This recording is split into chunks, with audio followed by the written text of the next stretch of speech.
Thanks for joining us. And it is my pleasure today to introduce Ian Lundberg. Ian is a postdoctoral scholar in the Department of Sociology and at CCPR here at UCLA.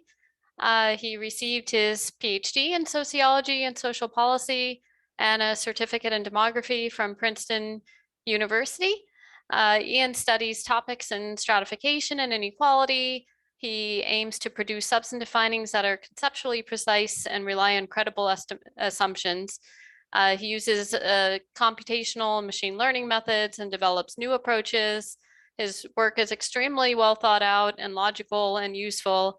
He's published in American Sociological Review, Demography, Proceedings of the National Academy of Science, Journal of Policy and Management, among other outlets, all before completing his PhD. I first met Ian when he was presenting a research poster at either PAA or ASA back when he was an undergrad at Harvard. And I was the poster award person, whatever they're called, poster judge. And I'm pretty sure we gave him the poster prize. And everyone was, all the poster judges were coming around and saying, is this guy an undergrad? And what's going on here? And I remember thinking he's going to be really successful. So it's been really great to watch his career unfold and to have him here this year, and beginning next year, he'll be an assistant professor in the Department of Information Science at Cornell. So I'm very pleased that we have him for this year, and take it away, Ian. Thanks, Jenny. That was such a nice intro. I am also super excited to be here because I have admired the work of people in CCPR from afar. And also since coming, I have bumped into several alumni from CCPR, like in other settings, and they're always so excited that I'm here because they look back on like the interdisciplinary dialogue and like all the exciting stuff happening. So yeah, it's great to be with you. So today I'm going to talk about prediction in social science. There's a ton of interest in prediction in computer science, in industry, in data science, and increasingly in social science as well. And so today I'm going to make an argument through examples from a whole series of papers. I'm going to consider basically three forms of how we might use prediction in social science. That's prediction for individuals, prediction for description of populations, and prediction in the service of causal claims. So I said I'm going to make examples from a whole bunch of papers, and then at the end I'll return to sort of my closing argument that ties all of these together. And that also is like sort of encapsulated in an ASR paper that we published this year. So if you want to read one thing, perhaps the ASR paper. The argument I'll make is that prediction for individuals is often very hard in social science settings. And prediction for description is nonetheless useful, even if prediction for individuals is quite hard. And then finally, prediction for causal claims is a space where there's truly like a ton of opportunities, because in causal inference, there are always missing data problems, and machine learning can help us to predict the counterfactual outcomes we didn't observe, and thus allow us to make like new claims that we could not have otherwise made. So let's start with prediction for individuals. There's a standard prediction setting in computer science where performance has just improved really rapidly over recent decades. And that's image recognition. So here we have this picture, and you can think of this picture as a data set where there are a whole bunch of pixels in the data set. And what computer scientists have been able to do is to take those pixels and predict a label for that picture. In this case, the label Apple.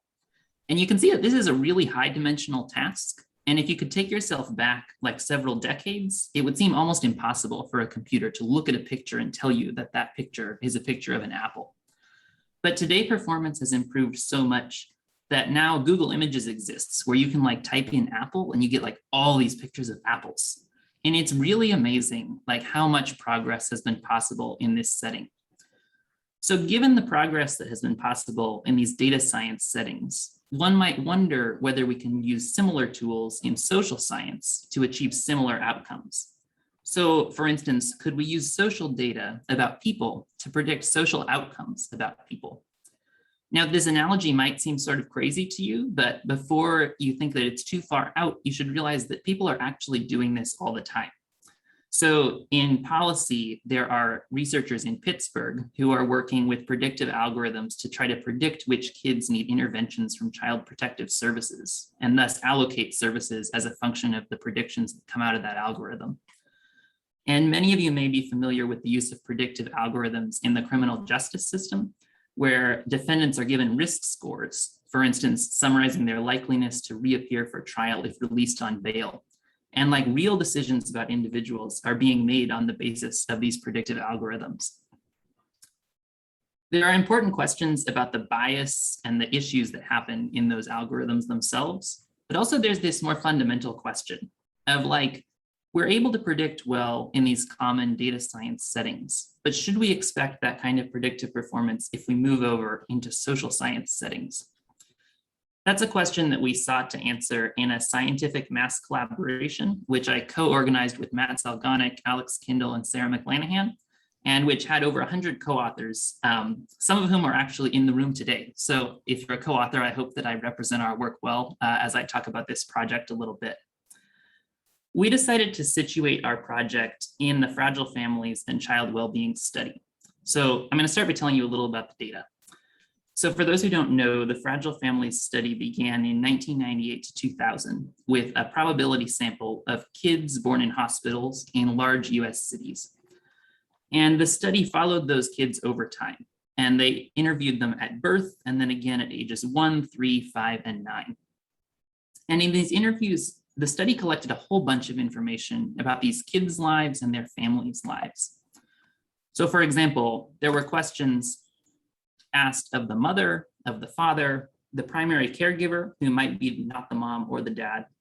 There were also in-home assessments. So like developmental psychologists were involved in the design of this study and developed cognitive test scores and scores of behavior performance, so on and so forth.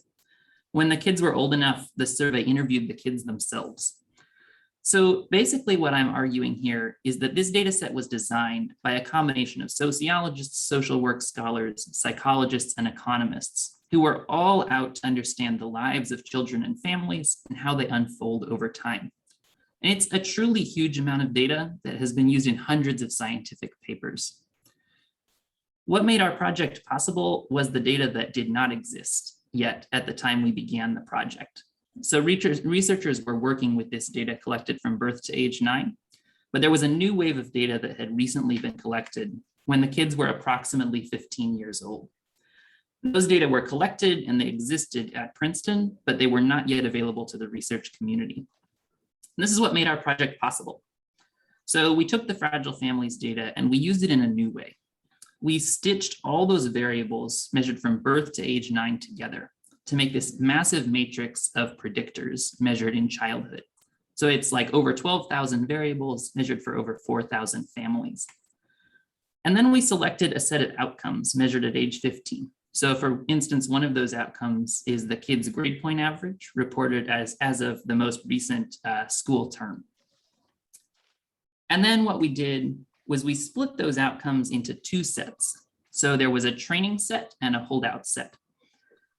And then we invited researchers to participate in our project by building predictive models for these outcomes. So we went to classes, we did seminars, in fact, one at CCPR, we went to conferences, and we invited all kinds of people to build these predictive models.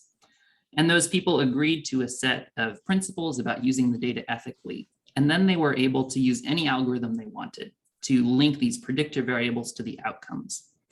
And the key was that we only shared with them the data in the white boxes. So we shared all those predictors, and then we shared the outcomes for half of the families.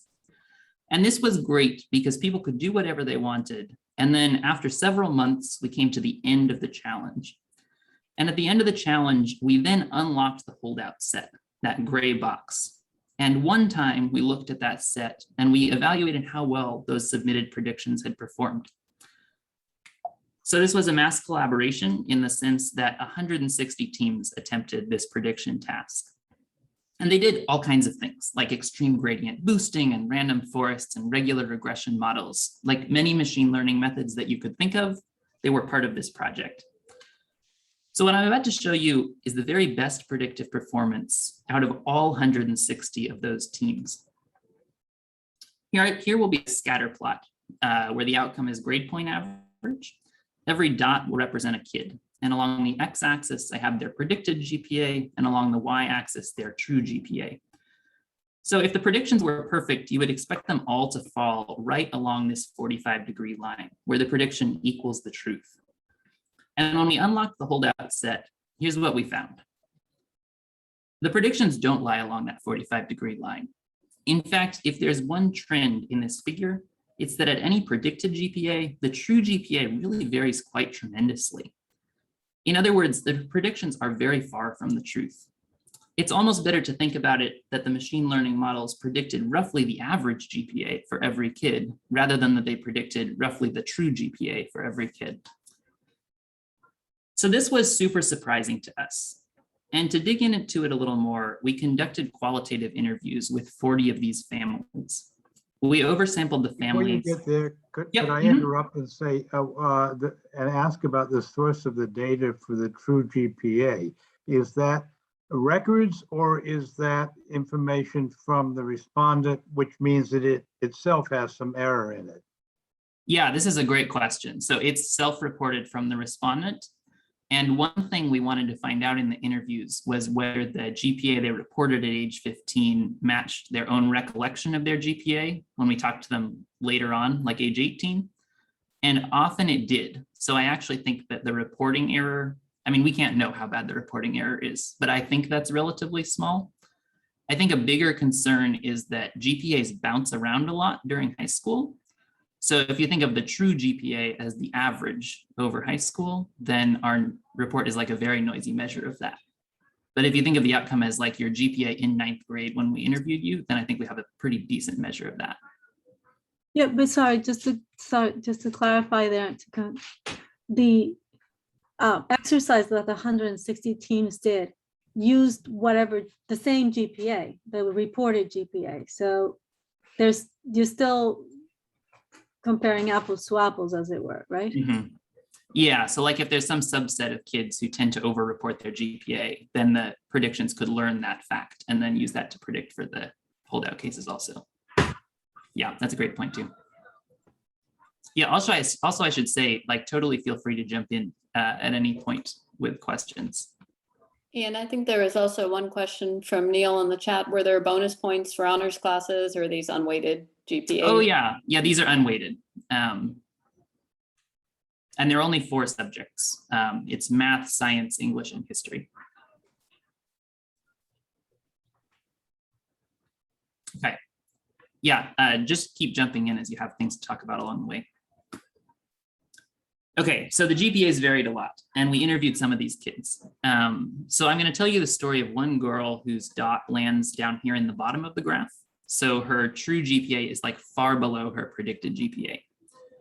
And so in her case, she was raised by married parents, and she was doing really well in school all the way through age 9. Like, from all signs, you would think that her life was going great, and you would think that she'd have a really high GPA at age 15. And what happened is that a lot of stuff happened after all the predictors were measured. So the survey finished at age 9, and then she goes to middle school. And in middle school, her father passed away unexpectedly. And this was really hard for her mom, who became deeply depressed. And suddenly this girl was pretty much on her own. Like, she didn't have a lot of guidance going through school. She started getting into lots of fights, and her grades just dropped precipitously to the point where she was almost failing all of her classes when we talked to her in high school.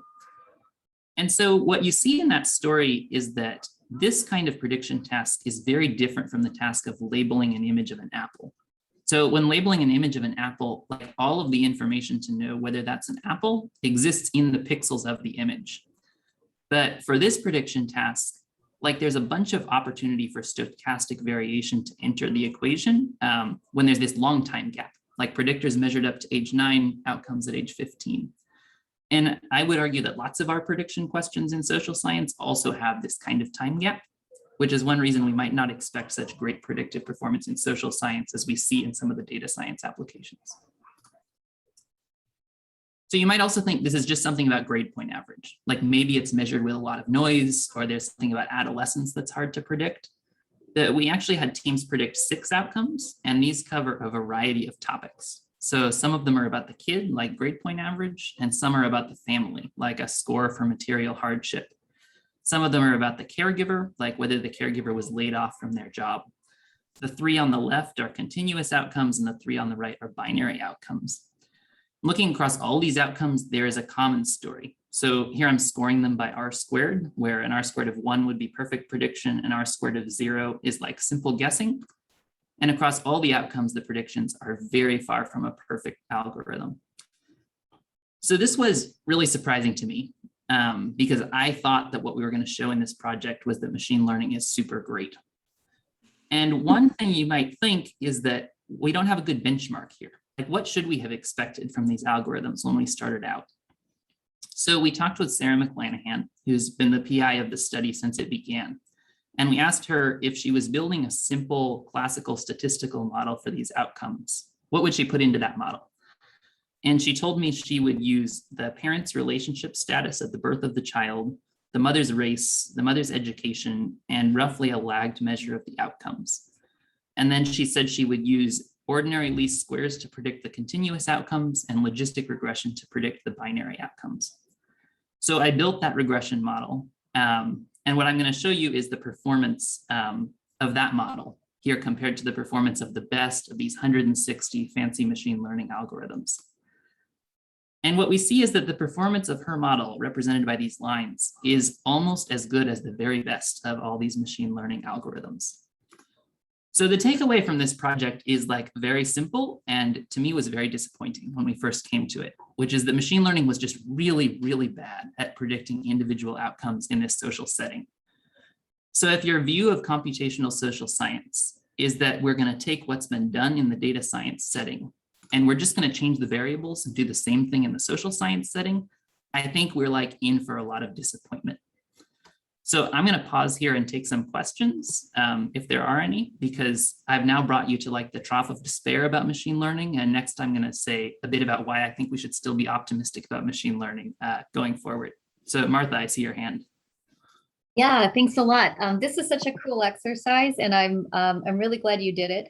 And I also would say that I'm not at all surprised by the findings, given that so typically, like if you're just thinking about an R² on a standard regression, right? If you're using micro data, how much of some outcome can we explain? They're really, really low. And so it seems to me that this is very much consistent with that finding, or I guess that well-known fact. Is there more here than you would take away from something like that?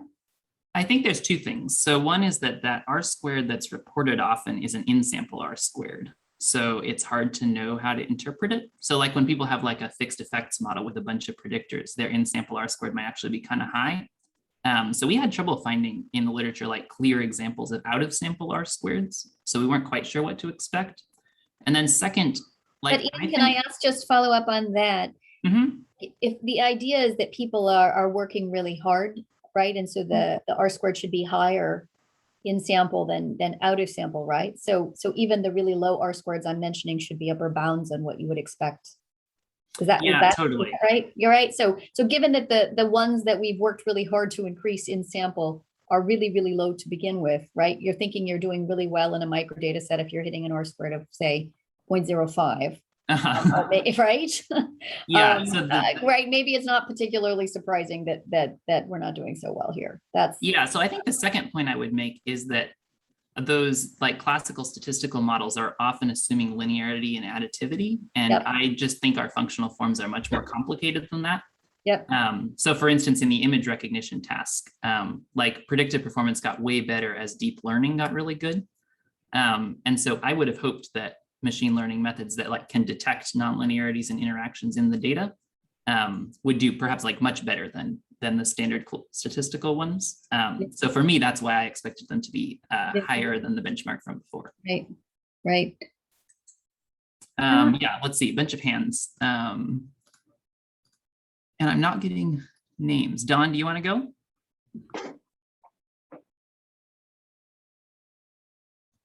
Okay, unmute. You expressed disappointment at discovering that the prediction of individual outcomes is so poor. I am reminded of a famous paragraph of Dudley Duncan's. This was in the context of commentary about the disappointment of stratification, students of social mobility who say, geez, we can't really predict outcomes of people very well from knowing what their parents' characteristics are. And Dudley said, well, consider, would you really want to live in a world in which you could do a good job of predicting people's outcomes from just knowing a few things about their parents? And maybe the same thing applies here, that maybe it's a good thing that we really can't predict individual outcomes very well. So that's a comment rather than a question. Yeah, and I think it's a great comment. I think like normatively, it's unclear what world you want to live in. Like if prediction is really low, then like people don't know what to expect in the future. Maybe that's bad. And if prediction is really high, people can't escape the constraints of birth, and that's bad. Yeah, I think that's like an interesting normative conversation to be had. Nathan? Thanks. This is super interesting so far. A couple of quick questions.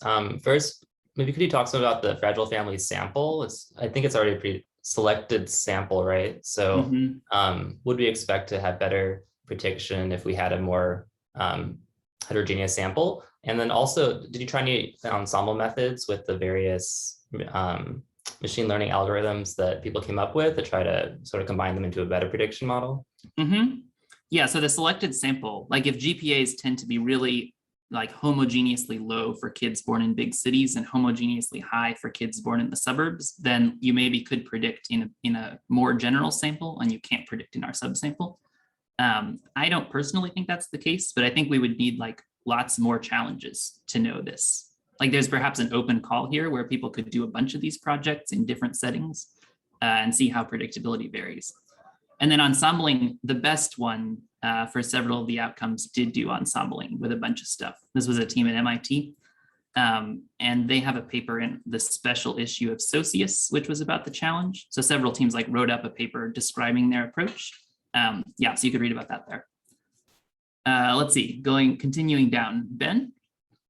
I wanted to try and give a different take on. I'm wondering if anyone has said this, which is that this isn't disappointing. This is wonderful. You've taken these incredibly upstream predictors of the outcomes they're interested in. They go through an extremely noisy causal process that isn't very well defined to any of us. And yet you're still able to get 10, 20% variation using these flexible models. That sounds amazing for something this easy. Does anyone take it? Is this real cause for disappointment? I guess is my question. Yeah, I like that you have the optimistic view here. I think you could argue it either way. And actually, when we get to the next part, I'll argue that there are some cases where you can make assumptions about like the sources of random variation such that they like don't matter for the thing you're trying to estimate, which is the reason I think there's a possibility for optimism. Margaret? Hi, Ian. Yeah, I was just going to comment that my colleague and I are doing something similar with some health outcomes. And we often think, I think in the literature, that we can better predict health outcomes, especially if we have certain kinds of like biomarker measures. But I just wanted to let you know that we do better, but not like a ton better. So our highest accuracy, for example, is just over 50%. So, you know, it's better than what you were finding, but it's still pretty low. And that's even with biomarker data predicting these health outcomes. So I think it is a really tricky kind of thing to do this prediction at the individual level. Yeah, that's super interesting. Also nice to see you. Let's see, Mark? I know this is a very useful comment, but as someone who's sort of been analyzing social data for 30 years and also actively teaches, image recognition classes now to students, this is exactly what I would have expected to happen. In fact, I would have been very surprised if there was any other outcome.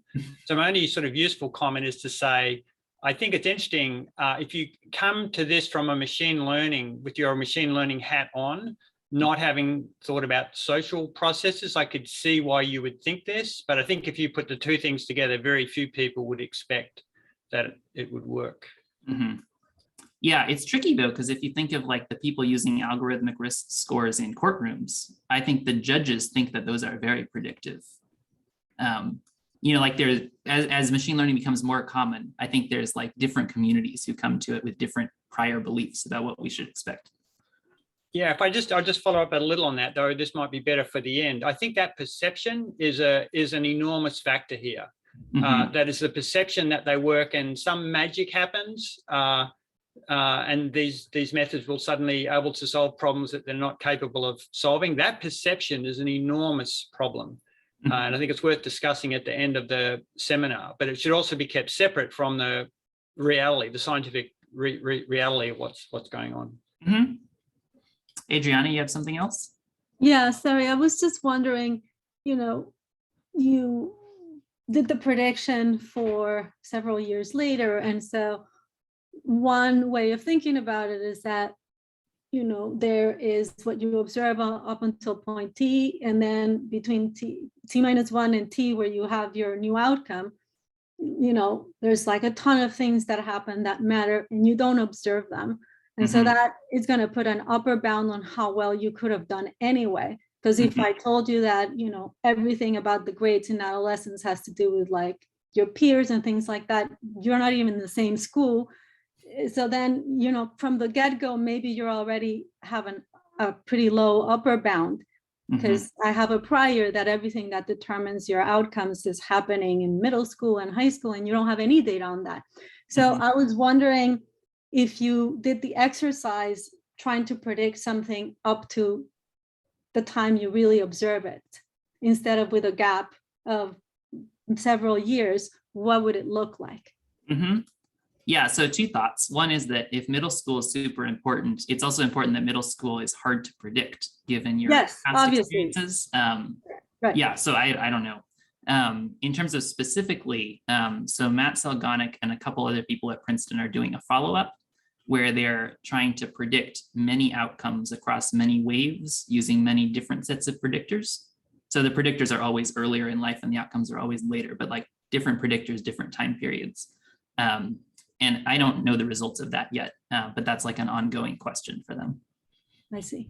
Thanks. And then Brian has a question in the chat. Oh, did people who participate report cross-validated performance metrics on the training set? So this is the kind of question where you should go to the Socius special issue about the Fragile Families Challenge, because that's where like people who built these models got to report a whole bunch of stuff about what they did. Yeah, so I think I would direct you there, and that way you can read like in their own words what they thought. Yeah, Okay. sorry, just following up on that real quick. Yeah, I'm just curious as to, I mean, there are a lot of papers out there where researchers claim that they can predict outcomes in social science with a reasonable degree of precision. I'm wondering if the fact that you guys really had a strict kind of holdout set under lock and key really protected against that kind of research degrees of freedom there, and whether there's just a kind of a general problem of people kind of overfitting these machine learning models on the data set that they're using. Yeah, I think that's very important, because I think when it's not so clearly under lock and key, then no one knows. Yeah, so I would hope that more projects will use this like strict lock and key framework, and then maybe we'll learn about how these things vary across settings. Okay, so I'd love to tell you about why I'm still optimistic about machine learning in this setting. So in order to explain why I'm optimistic, I want to talk a little bit about this decomposition. So the total mean squared error in the population, the average squared difference between that true outcome y and the predicted outcome y hat, can be decomposed into two components. So the first component is the expected within group variation. So like imagine taking a set of families with the same values of predictors, how much does eviction vary for those families? And as we've just been discussing, first off, this does not involve y hat, like it's totally just about the social science problem. And it's potentially large in social settings for like all the reasons people have been bringing up about like all the stuff that happens between when the predictors are measured and when the outcome happens. And then there's this second component of the decomposition, which is the mean squared error for the difference between the predictions y hat and the true subpopulation means. So like if you really knew what the mean outcome was for all kids in the population who looked like the kid of interest, how far off is your prediction from that true population mean? And this is useful because even though the middle term is really big, the middle term is like not about the predictions.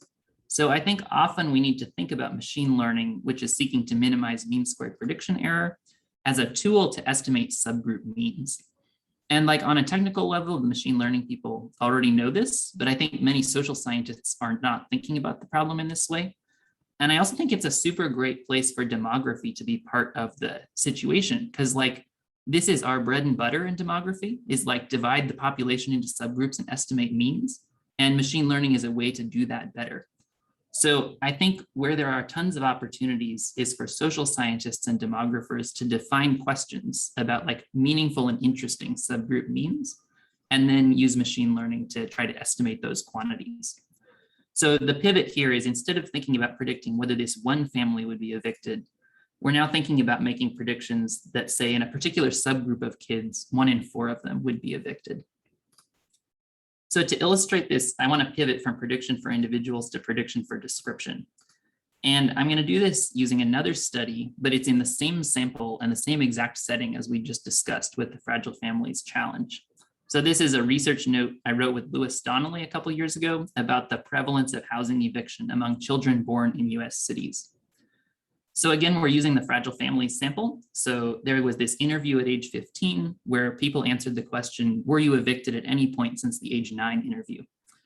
And that wasn't the only measure of eviction. There was also questions at each preceding survey wave about eviction in the 12 months preceding the interview. And then you also see that there's these periods where there was no survey conducted. So no one talked to these kids between age 1 and 2, or between age 3 and 4, or 5 and 8, for example. So if you wanted to ask a different question about what proportion of kids were ever evicted in this entire window from birth to age 15, you have a problem. So we can make a table here of the data, where for each person, I'm going to note whether or not they were ever evicted in the window. So person 1 told us at some point they were evicted. They're a 1. But person 2 never said they were evicted, but we don't really know. Like maybe they got evicted between age 5 and age 8, and that just wasn't asked in the survey. So if we want to make any kind of population claim about the cumulative prevalence of eviction, we need to make some assumptions about these missing values. So the first tack we take in this paper is to make a lower bound. So let's assume that anyone who never told us they were evicted was never evicted at any point in the period. And when we do that, we estimate that 8% of kids born in large US cities in 1998 to 2000 were evicted at some point between birth and age 15.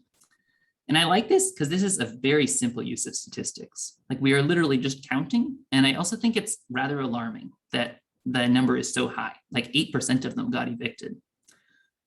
But you might want to do something better. So you might want to make a best guess for the missing values about whether that kid was evicted. So to do that, we estimated a logistic regression model using all of the annual reports across the entire window. And then we made predictions y hat for every kid, and then took the average over the population. So our preferred estimate here is that 15% of the kids got evicted at some point. So I want to talk just a little bit more in depth about what's going on here. There are 2 assumptions that we need in order to make this claim. So first, we have to assume that the true eviction values, which observed or not, are independent of missingness, like an indicator for whether they were observed within subgroups defined by the predictors. And in our case, that assumption probably doesn't hold, but it probably doesn't hold in a way that makes our number too low. Like the families that are likely to be evicted are like the ones that are hard to follow up with in the survey. And so you tend to be missing if you're evicted at a higher rate than the sample we observe. So for this reason, the truth might actually be above 15%. And then second, we're doing prediction here. And so we assume that our parametric model is correct. In this case, it's a logit. But the great thing about thinking about the problem this way, where you like first make a table of the population and then you impute the missing values, is that like you are no longer stuck to the logit that you as the social scientist would have estimated. So we also did this with a random forest and got a pretty similar estimate, which is in our online supplement to that paper.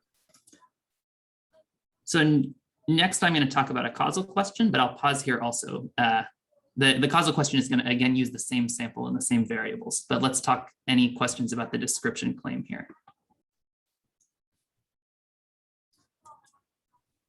I'm looking for the chat, which is, are we good? Can, Adriana had one. Yeah, go for it. what's your upper bound for this? If Oh, you I mean, assume a 1 for all the missings? yeah, formally the upper bound would be 1, which is, I didn't talk about because not very interesting. I see. Like if you look at the observed data on the left, like someone who got evicted only in the period from 5 to 8, we don't know. So the upper bound would be assumed they did get evicted. Oh, I see. So everybody has missing data. So if you plug in a 1 for all the missing data, then you get everybody was evicted. Yes, right? yeah. I Which is see. why this problem is a little more interesting than simply like a multiple imputation problem, because there are like periods in which no one was observed. Right.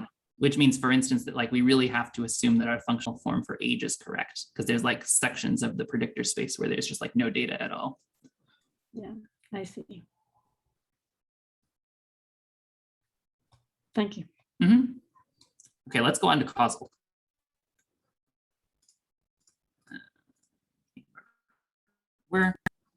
Okay, so let's think a little bit about causal claims. So this is a paper that appeared in the Journal of Policy Analysis and Management, written with some of the same people who were working on the other stuff.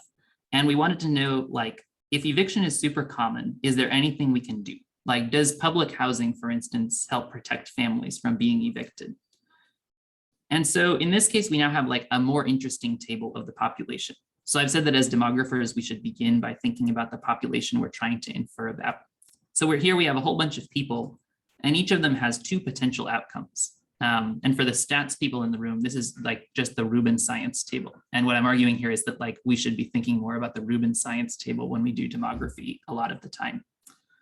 So for person 1, there's whether they would be evicted if that kid lived in public housing at age 9, and whether they would be evicted if they didn't live in public housing at age 9. And the difference between these 2 is the causal effect. And the timeline at the bottom is just to help you like get your bearings for where we are in the survey. So I'm going to think about the birth to 9 period as when we're measuring confounders. And then at age 9, we know whether the family lived in public housing. And then between age 9 and 15, we have that report of whether they were ever evicted in that period.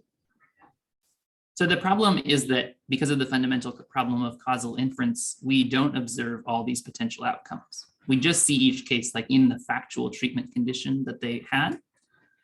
And so we need to do something to try to learn those. So you might imagine fitting a prediction function and then using that to predict the entire table, like all the outcomes that we might want to know. And this is like an old strategy. It's the parametric G formula in biostats, and it's known as the imputation estimator in econometrics.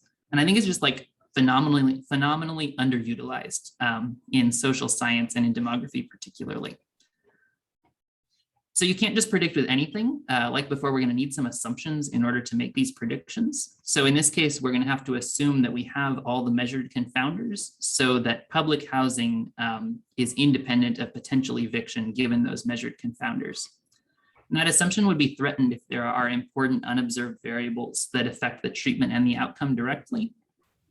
But in this case, and I think in some cases you can often make this argument, but in this case particularly, I think it's much more credible to think that the unobserved things that affect whether you live in public housing are different from the unobserved things that affect whether you get evicted. So for example, lots of public housing authorities have wait lists and lotteries, like over 90% of them have wait lists. And so there are factors that are just about like your context that determine whether or not you get access to public housing. And then there are also things that affect whether you get evicted, which could even be things about like your landlord. Like if your landlord is retiring, maybe you're going to be evicted. And I would argue that the overlap between these things is not so great once you've adjusted for measured things like family income and neighborhood conditions and things like that. So that's the assumption we're going to run with here. And then we're going to make these predictions for all the people who factually lived in public housing. So because these people actually are in public housing, we observe all their outcomes in the treatment condition. So in this sample, 3% of the kids living in public housing at age 9 were evicted at some point between age 9 and 15. And then we fit a model to predict outcomes in no rental assistance. So we took the sample of people who didn't have rental assistance, learned a prediction function, Then we made those predictions for the kids who actually lived in public housing. And we predict that 11% of them would have been evicted if they had not received rental assistance. And this is like a pretty big result, I think, because that means like more than 3 times the number of kids who were evicted would have been evicted in the absence of public housing, which suggests that public housing is super important for protecting families from eviction.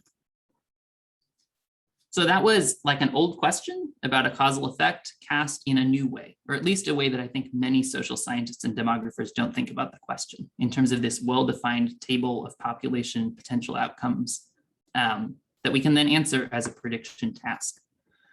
So next, I'd like to talk a little bit about how thinking of statistics as a tool for prediction in a population can actually help us to like ask new questions that we would not otherwise have asked. But I'm going to pause here again because now I'm going to pivot from one paper to the next. And I'm totally happy to take any questions or comments on the last. This is the end of the eviction stuff.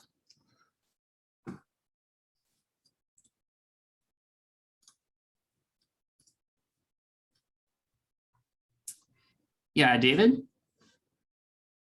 Hi. So I was wondering about that assumption. That's a pretty strong assumption. It seems to me that the errors are independent. Just like because there is randomness in who gets the housing assistance if you apply. But I would think that the people that don't apply are also people that could be evicted. And I was just wondering, could you test this some way? Like maybe look and see what the association is between eviction and housing net of all these observables. Maybe it's small. So, that seems like a pretty strong assumption is what I was wondering. Yeah, so I think you can't test it, which is just a fundamental challenge in causal inference that like, because the table contains unobserved outcomes, the assumption is about like how the treatment is related to the outcomes we didn't observe. And that's like, there's no amount of data that can help us test that assumption. But so I'm getting an echo with someone. Yeah, there, that's good.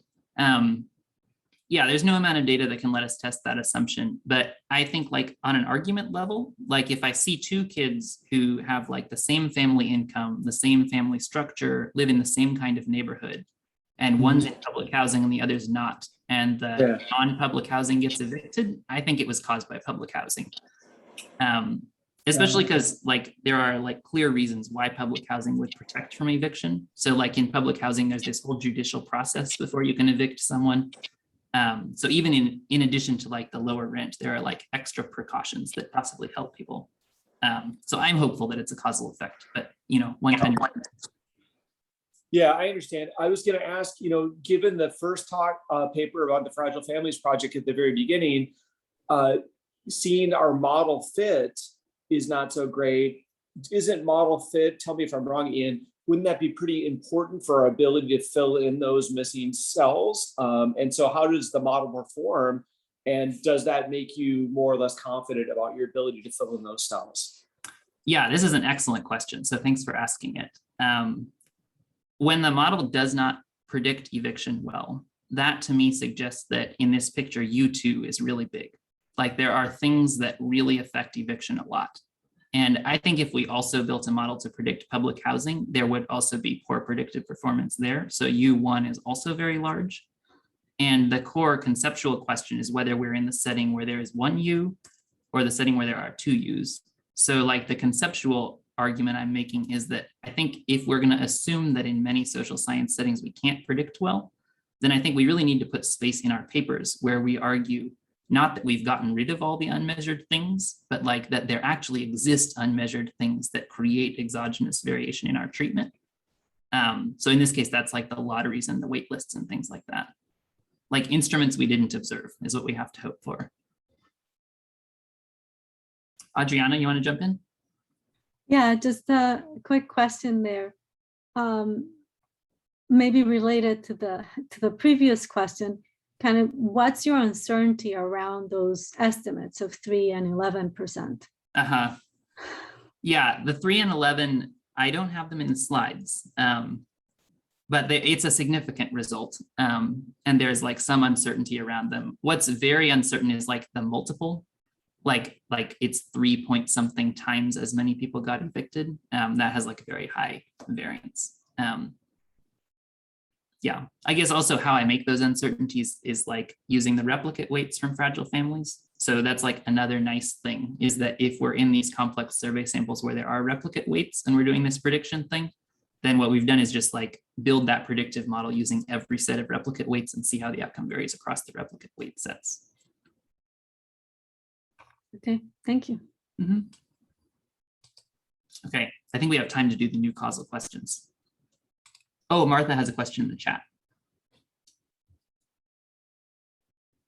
Not a question, just a comment about sort of if your goal is to test the tools, we do have certain circumstances like RCTs where certain assumptions are satisfied, which would be useful.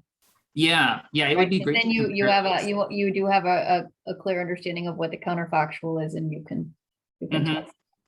Yeah, in this particular setting, there haven't been RCTs that do it like in the immediate period, but it would be great to compare them across the two. And then another thing I would comment on is that here I'm really committed to making a population claim. So like here we're talking about the population of kids born in large US cities, which is like always going to be a bigger population than one that an RCT targets. So I think there is like a trade-off here where our study is like rather strong on the inference to a population and like relatively weaker on the causal identification, whereas RCTs are just making the other side of the trade-off. So looking at the two together would be great.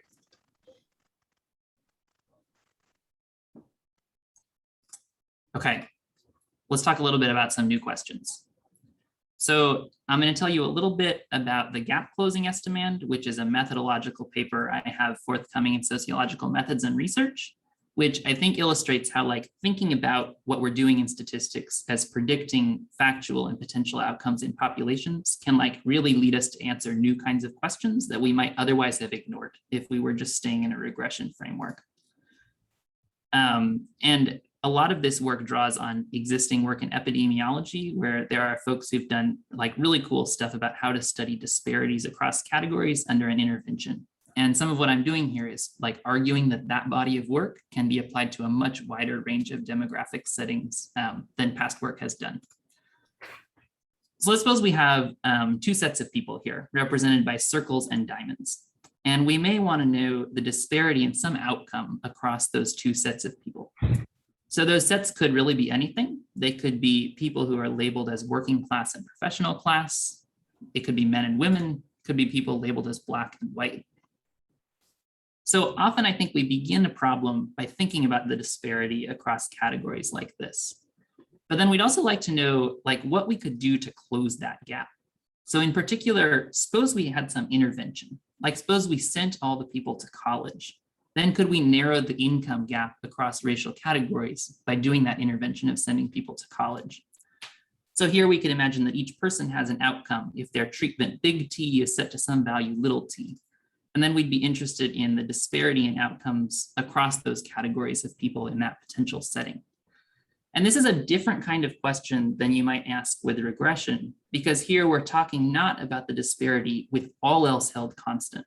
We're talking about a disparity if you intervened on one particular treatment variable T, which can be like super useful both for understanding a disparity and also for thinking about interventions that you could like do in the population to try to reduce that disparity. So this is much more general than just racial disparities. So for example, Chetty et al. 2017 have this paper, really great paper using IRS records to look at income mobility. And they summarize on the x-axis, the parent income percentile of a kid, and then on the y-axis, the mean offspring income percentile of that kid.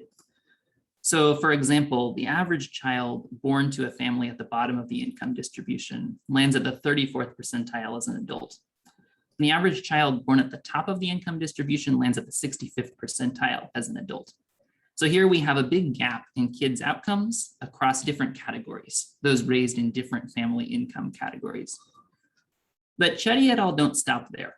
So next they make the same summary among a subpopulation, which is those who attended a particular set of selective colleges and universities.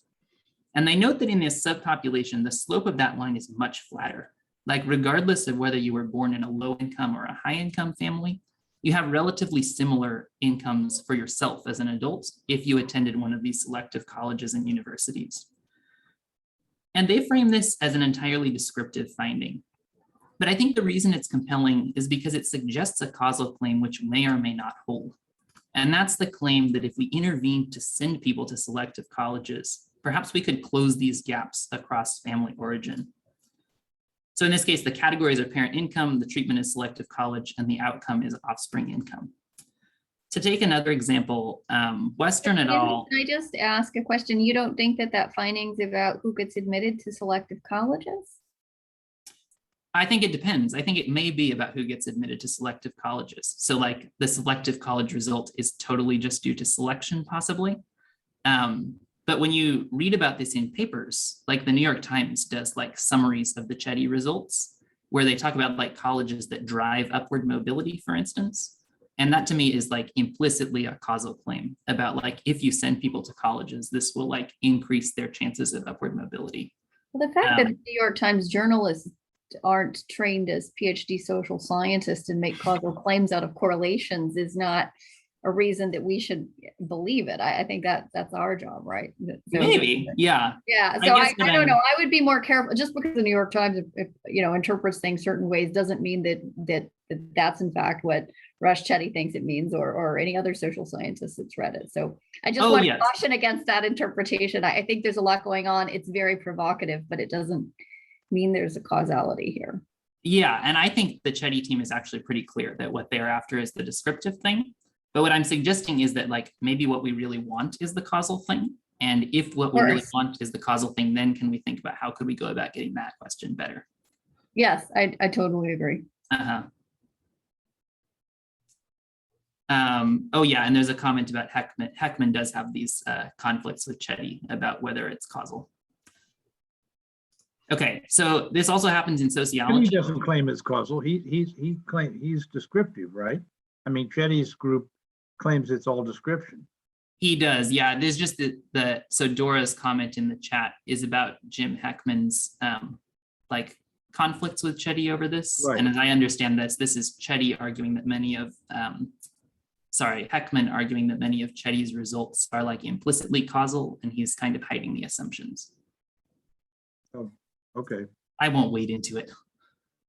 When you look at that your previous graph, it immediately brings to mind Rob Mayer's famous finding that of differential selectivity, that the people at the bottom are much more highly selected, the children of low income people than are children of high income people. Yeah. And I think there's like this totally ties into the whole sociology literature about like whether a college degree can like lift people out of poverty and equalize life chances as well. Okay, so another example, Western writes about how the difference in earnings between Black and white people would be reduced by about 3% if the incarceration rate were 0. So to me, because there's a would in this statement, it like implicitly implies a causal claim. Like suppose we intervened to prevent incarceration, then how much would the gap close? And so that's what I've been working on in this project. And because it's already 1 o'clock, I might skip the empirical results. I guess I can go till 1:15. Is that our standard? Yes, that's our standard. We have till 1:30, so if you're fine. Yeah, I mean, we've got to have time for the questions. Okay, I'll go through the empirical results because I think we have time. So how much could we close a gap if we intervened on a treatment? I want to show you how this might change the way we do some standard demographic decompositions if we like think about the question as fundamentally a causal question. So to illustrate that, let's take some data from the current population survey, annual social and economic supplement given every March. So in the CPS, there's this question: do you have a health problem or disability which prevents you from working or which limits the kind or amount of work you can do? And if you look at answers to that question, there's a huge disparity across racial categories. 13.1% of non-Hispanic Black respondents say yes to the question, whereas only 8.4% of non-Hispanic white respondents say yes to the question. And the CPS is actually a panel study where people are in for 4 months, out for 8 months, and back in for 4 more months. So when you're in for your first March supplement, you're also in for the following March supplement. And thus I can make this same claim looking over time, where we first restrict those who in the first period are employed without any of this health condition. and then look at the next year whether they experience the onset of a work-limiting disability. And when you do that, the percentages are smaller, but the disparity remains. So almost 3% of Black respondents compared with just over 2% of white respondents report the onset of this kind of condition. So one hypothesis here is that there are structural economic inequalities that are generating these health disparities in a causal sense. So one of those inputs could possibly be occupational segregation. So I'm going to show you a descriptive plot where every dot is an occupation. So like, here's the physicians. So 5% of physicians identify as non-Hispanic Black, and fewer than 1% of them will report a work-limiting disability next year. By contrast, like about 30% of home health aides are Black, and about 3% of them will report a work-limiting condition next year. And this is just entirely descriptive, but you can fill out this scatter plot and see a very clear trend, which is that the occupations with the highest share non-Hispanic Black also have like the highest onset of work-limiting disabilities. And you can do this for the other racial categories also. So occupations that are highly Hispanic also have a high onset of work-limiting disability. You have the opposite trend as a function of the proportion non-Hispanic white, and like a relatively flatter line as a function of the proportion identifying with some other category in the data. So the question here in a causal sense is, could we close racial gaps in health by desegregating occupations? So if we're going to think about that, I think it's helpful again to return to this table of potential outcomes. So here we have a population of 8 people. And those people are separated into 2 categories. There's the people identifying as non-Hispanic Black and people identifying as non-Hispanic white. And every person can have one of 3 occupations. So we get to see their outcome in their factual occupation. So for instance, person 1 at year T is an administrative assistant, and at year T+1, they'll still be healthy. But person 3, by contrast, is a home health aide in the first year. And the second year, they're going to report the onset of a work-limiting condition. So when demographers talk about studying disparities in a purely descriptive framework, even if we're using some kind of fancy decomposition, we're only talking about the factual outcomes that existed. And thus, we can make claims about, for instance, the disparity among the home health aides and among the sales supervisors. But it's really hard to make a claim about what would happen if occupations desegregated. And in order to make that kind of would claim, we really need to fill in the whole table of potential outcomes. So like person 1 is healthy next year and they're an administrative assistant this year, but maybe if they had been a home health aide, they would have developed a work-limiting disability. So this is a causal question, just like the previous tables of potential outcomes, but here there's just like tons of treatments, like hundreds of occupational categories that all could be hypothetically assigned to any given individual. And now, like before, we're going to have to make assumptions because we don't observe this whole table. We only observe like the particular factual occupations that people were assigned. So in this setting, because I'm using the CPS in its linked panel format, I have data on people over 2 years. So in the first year, I have a bunch of covariates about them, including lagged measures of things related to health. And then I also measure their occupation in the first year. Then the outcome variable is whether they'll develop a work-limiting disability the following year. And here, what we have to assume is that there are no unobserved variables that directly affect your occupation and directly affect whether you develop a work-limiting disability, which I personally find somewhat plausible. Because again, if you imagine seeing 2 people who are identical along all these predictors, and like one of them is a physician and one is a home health aide, and then you see that the home health aide develops a work-limiting disability next year, I think it's potentially plausible that that's caused by the hazards of their occupations. And I'll also say that this is different from like the standard descriptive decompositions, because like the effort to adjust for a set of variables that allows us to make causal claims, like points us to using these kind of panel studies. Whereas in a standard demographic decomposition, you might use a cross-sectional study. So I think if we like put ourselves into the causal framework, it like changes the way we tend to analyze our data. Okay, so suppose we accept that assumption. Let's talk a little bit about how you would estimate this gap closing estimate. So as before, there's this whole table of potential outcomes, and we want to know a disparity across the people at the top and the bottom in some counterfactual world where we reassign the occupations. So to do that, we take the factual outcomes And then we learn a prediction function. So that prediction function could be OLS, or it could be some other machine learning tool. And that prediction function is going to take a set of covariates, all those measured confounders, and the occupation that someone holds. And then it's going to spit out a predicted health outcome in the following year. So if we learn that prediction function on the observed data, then we can do something to predict the counterfactual data. So we go in and we recode everyone in the sample as an administrative assistant, and then make a prediction for their health outcome as an administrative assistant. Then we fill in that whole column with the Y hats. Now we go and recode everybody as a home health aide, predict their health, fill in that column, and likewise for the sales supervisors.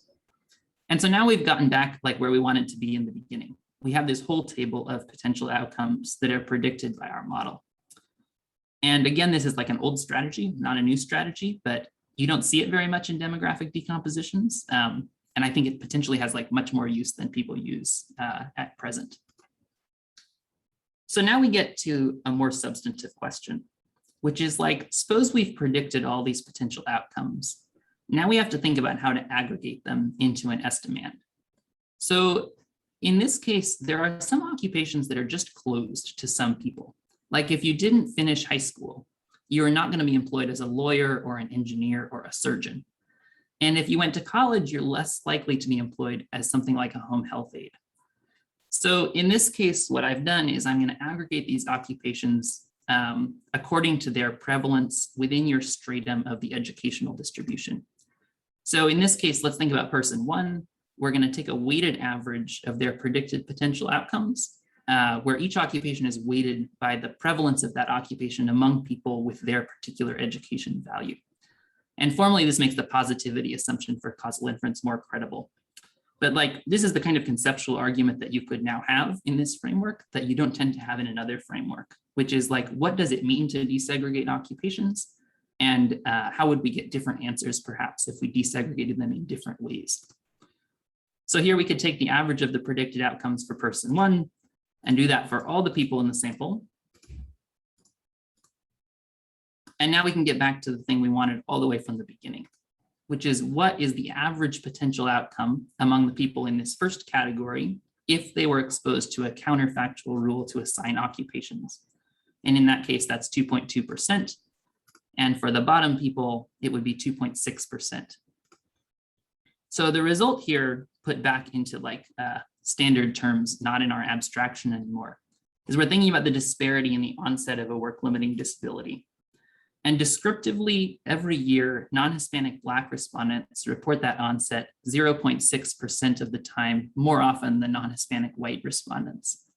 But if we intervened to like reshuffle occupations within educational strata, then that gap would narrow by about a third to 0.4%. And so this suggests that intervening to desegregate occupations would narrow but not entirely close the gap in this particular health outcome.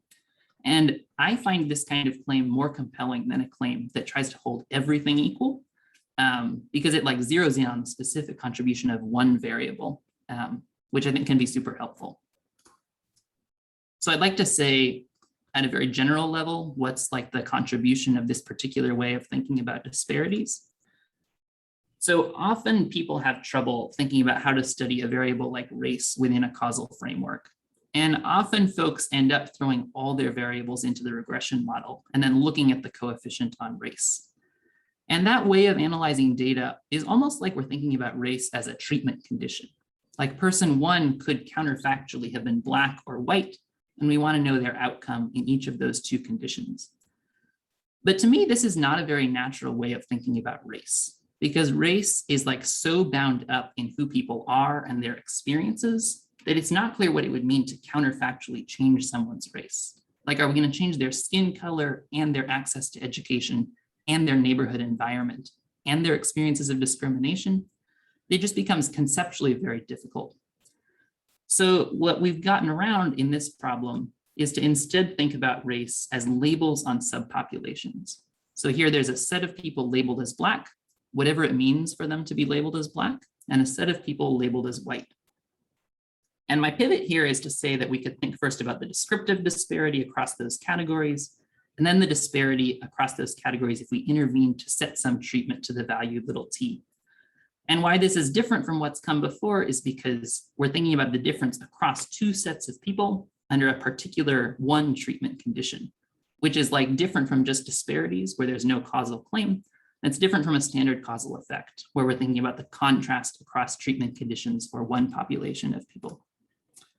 So more broadly, I think there are like a ton of questions out there where we could do new research about whether an intervention can close a gap. And then if you want to do this, I have a R package that helps you do these kinds of questions. Okay, so since we're nearing the end, I think I'd like to give my last little pitch about how all of these things tie together in like a common argument about using prediction in social science. And then I would love to open it up to like questions, feedback, reactions, etc.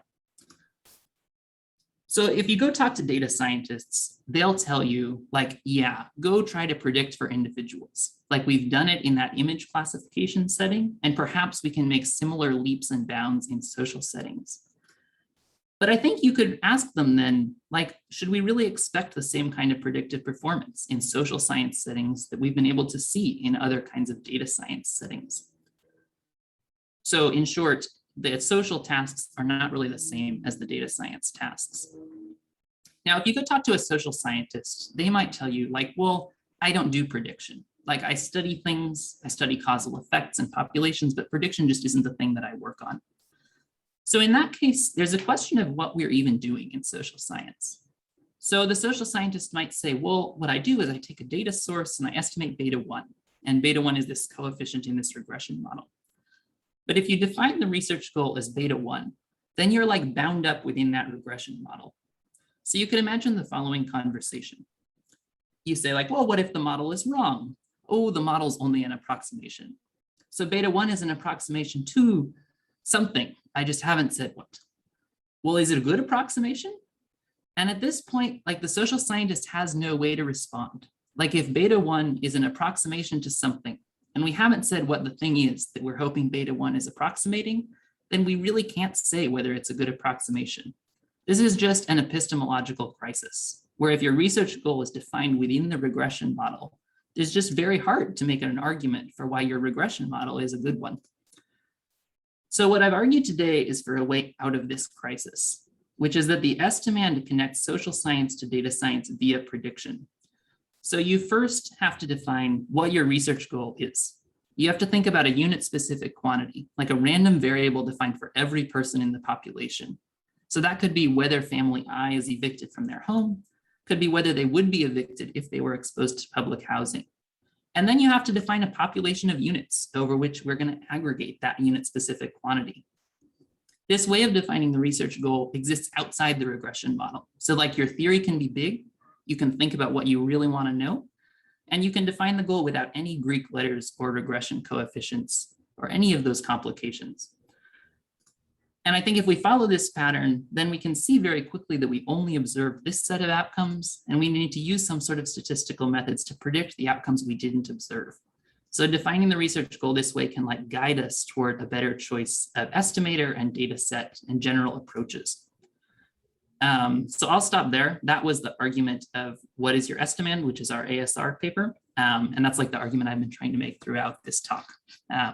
So I'll end there. I look forward to like questions and comments. Oh, and the replication code is on my CV. Okay, Martha has in the chat, it is not clear which social scientists would ever say these things. So it's a little bit tongue in cheek, my little conversation there.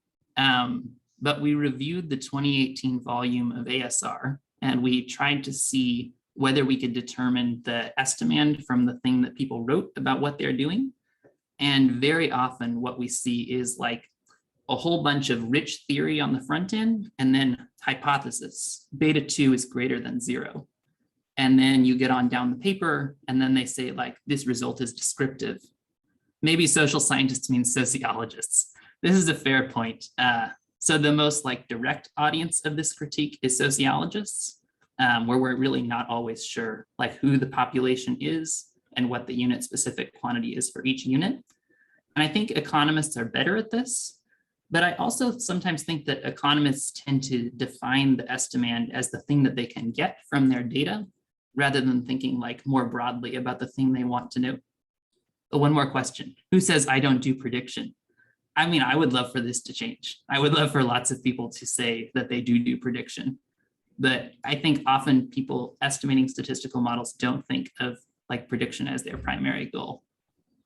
So let's get back kind of to financial markets. So I know you're not looking at financial markets, but in a sense, sort of the advantage of thinking about finance is there is every incentive for people to get the stuff right just because of the amount of money that's involved. And yet, if you look at what they've been doing, I mean, its predictions are lousy. So I just don't see in a sense sort of what kind of the big contribution is, say, relative to what's already been done in finance in terms of any kind of prediction. Yes, you can give examples of hope springs eternal, but then those people lose their shirts. Yeah, so I don't know the finance literature as well, but it feels to me in finance, you're talking about like algorithms to make stock trades and things like that, right? So I guess algorithms more for prediction, since that's what you're doing here. Yes, with stock trades, there might always be cases where you can find some weird anomalies and maybe take advantage of those. But even with Renaissance hedge funds, when they've tried to do anything sort of longer term, they failed miserably. So they can only sort of take advantage of any sort of short-term type of stuff. So I think they've all been grappling, I think, with some of the same issues that you're pointing out. So that might be sort of a fruitful literature for you to look at. Yeah, that's great. I think also there are like some differences in the data structure. So like if we're thinking about the Fragile Families Challenge, that had like 4,000 cases and 12,000 predictors. And I think often in finance, you have like way more cases than we have. So things like the usefulness of machine learning relative to classical statistics might have like very different conclusions in the one setting versus the other. Yeah, but I love the connections. Ian, I have just a broader point. Part of the thing that I think gets conflated a lot in the literature is like the difference between what the tools are good for and the completeness of the data. And so I thought your description about the apple was really a great one, because it's a very concrete problem. We need people look at this, we can see there's an apple and we know it's an apple, right? It's that straightforward. In social science, though, this idea that we're trying to tell the future with prediction is a very, very different kind of problem. And part of the problem is a lot of the things that we'd like to know about the people or the social settings or the environment are not in our data sets. So it's a problem of incomplete information. And in that sense, like the stock market's the same, right? If you knew what was going to happen tomorrow, right, you can make a fortune, but no one does. And that's the problem. And you can't really predict it. At least all of the things we can predict have kind of been fully accounted for in those stock prices. So there's just like a little bit you can eke out here and there, but that's about it. And it seems to me that there's very much the same kind of thing. So talking about the goal of machine learning in sort of these social settings is it can be helpful, but it's kind of in some sense, I think it just covers up the fact that we really do have incomplete information about a variety of things. So machine learning seems excellent in, for instance, it does so well in emulating human decisions about, say, linking data together, which is the context where I've really used it.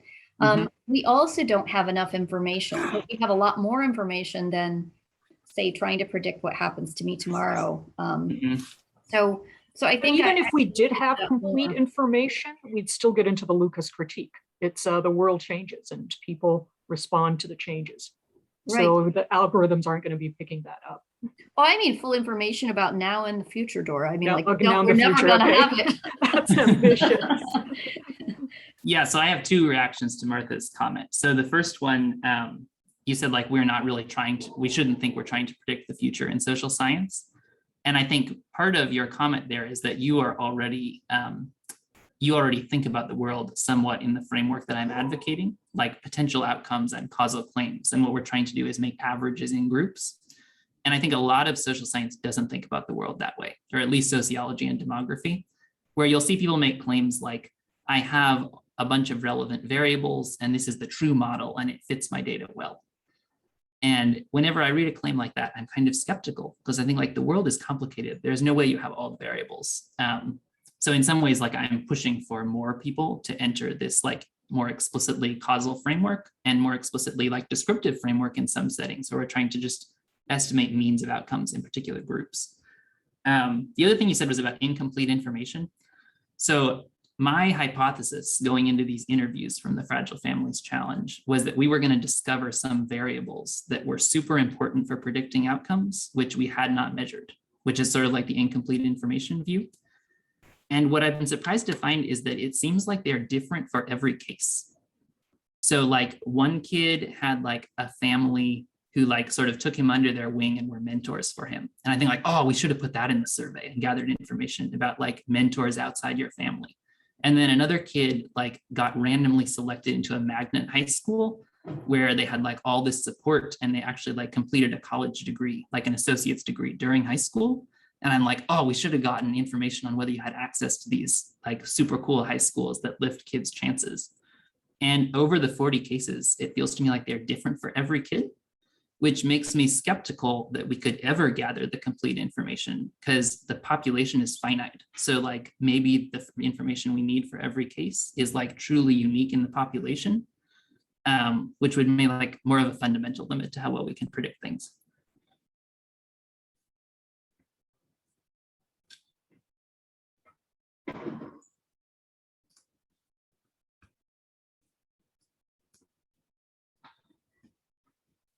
Well, of course, that's the argument for not being unhappy about the low ability to predict. Is that in fact, we have lots of unique experiences, and that's okay. In fact, it's not only okay, it's good. Mm-hmm. It's a value judgment, I know. Mm-hmm.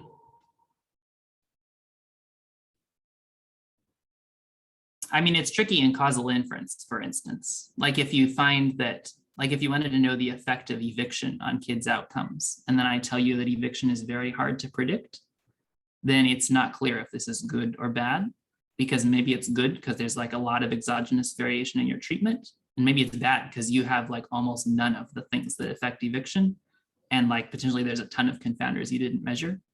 So I think it's going to vary across settings, whether we want to have high prediction or low prediction, depending on like our theories about the reasons why that outcome is hard to predict.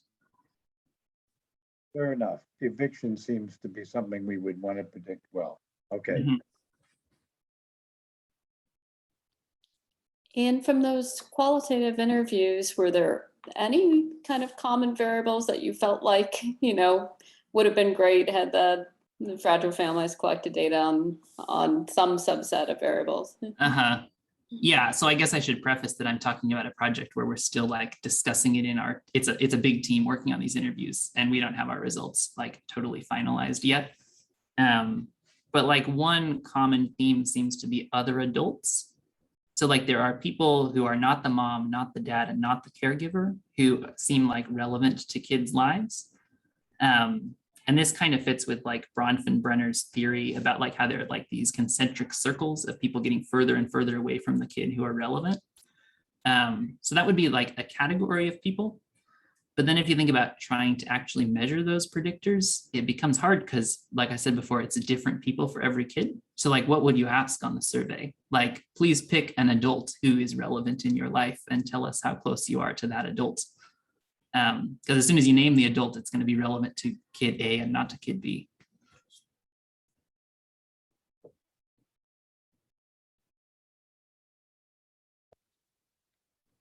Other questions?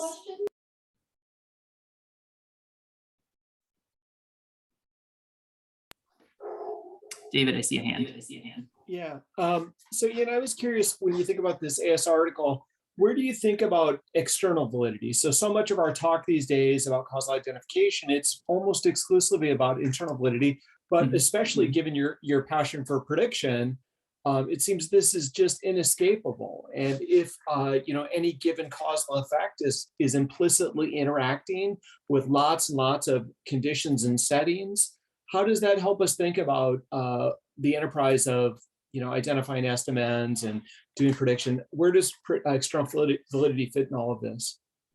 Yeah, so I Yeah. think it's a cause for us to be like very humble about our claims and very cautious and like to acknowledge that there's a gap between the theory we want to study and the empirical evidence we have. So like one of my favorite examples of this is Angrist and Evans as an econ paper where they looked at the causal effect of a third birth on women's employment, and the instrument for the third birth is whether the first two kids are of the same sex. And so like there's some randomness, like if the two kids are the same sex, this causes you to be more likely to have a third birth. And then we can look at the effect of the third birth on women's employment. But you can back out that that local average treatment effect applies to like about 4% of mothers, because it's only the ones who would have a third birth if and only if the first two are of the same sex. And so like, I love that paper for its internal validity. I totally believe like they have the causal effect for this particular group. But if we think about the estimand like as an important thing to define in the beginning, I think the estimand of interest is the effect of motherhood, like going from 0 to 1 kid in the entire population of people. And I think sometimes these studies that focus so much on the thing we can estimate, like neglect this huge gap between like the theoretical question there and the thing that the Angrist and Evans, and just as one example, can go after. And I'm picking that one because it's like one of my favorite papers. So like, again, I'm picking a good example. So Ian, I don't mean to pick on you, but I gotta say something here, because you keep kind of setting up this trade-off between internal and external validity, as if you move from, say, an RCT experiment or something over to sort of something that's using the population, you know, and so I think one of the things we know, like for instance, randomized controlled trials, internal validity, we get that one, unknown external validity, but something we can investigate, right? If you move over to a situation where you don't know if those assumptions are met, you both don't have internal validity. And it's not clear that there's anything to be extra, you know, what's the external validity mean then if you don't have that? So it's not, I don't think it's fair to set them up as sort of two parts of the same spectrum. I mean, they're different dimensions of things we're looking for. And the most ideal is, of course, you have both internal validity, and you also can say something more about the external validity of those types of studies. But I don't think prediction gets you around that, right? Prediction, it's unclear what the internal validity is, which means it's unclear what it is you're estimating. In the, you know, so it's not, I guess I don't think that's going to save us here. Yeah, I guess what I think is that we need to be super clear about our assumptions for the claim that we want to make that allow us to translate our substantive task to a prediction task. And so I like the example of the like generalizing to a population and generalizing to a causal claim, because like the assumptions are the same. Like we're assuming something about like non-response to the survey is ignorable given the measured variables, analogously to how we're assuming that like treatment is assigned ignorably given the measured variables. And I think there are just some communities that like highly value ignorability on the one front and other communities that highly value ignorability on the other front. And I think across settings, it's not always clear like which one is like the bigger leap that we have to make. And so what I'm advocating is like transparency about those assumptions, which then allows us to like do our predictive thing in like an honest and transparent framework where we say like, here's what I had to assume, here's why it might not be perfect. And this, if that holds, then here's the prediction thing I'm going to do.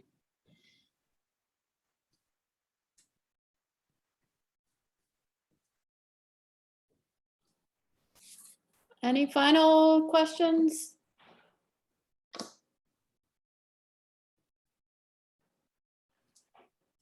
Well, if not, I will thank Ian very much for a very stimulating talk, and thank all of you for joining us today, and we will see you next week. Thank you all for coming.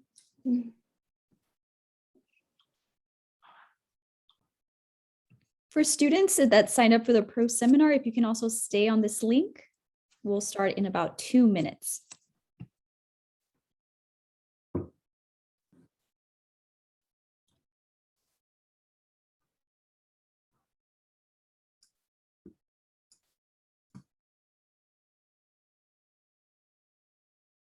And for those